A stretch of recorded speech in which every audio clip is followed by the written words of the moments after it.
ሰላም እንደምሰነበታችሁ ተመልካቾቻችን እነሆ ዜና ግሎሪ ሰዓቱን ጠብቆ መጥቷል። ከዜናዎቹ ጋር እኔ ሪና አብዱልካሪም ነኝ። አብራችሁን ቆዩ።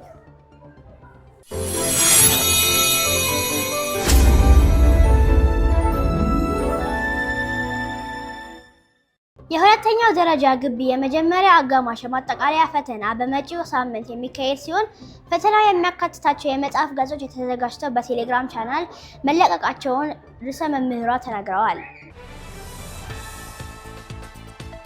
የመጀመሪያ አጋማሽ ማጠቃለያ ፈተና በሁሉም ግቢዎች በመጪው ሳምንት እንደሚካሄድና ፕሮግራሞቹ በቴሌግራም ቻናል የተለቀቀ ሲሆን ተማሪዎች ለግማሽ ቀን ብቻ የሚቆዩ ይሆናል።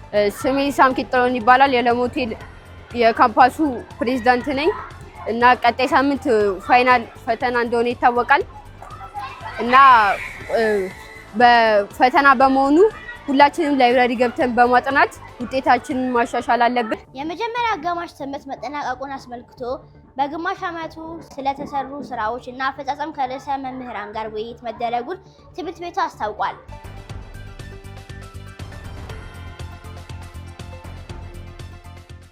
ከዜናዎቹ ጋር እኔ ሪና አብዱልካሪም ነበርኩኝ።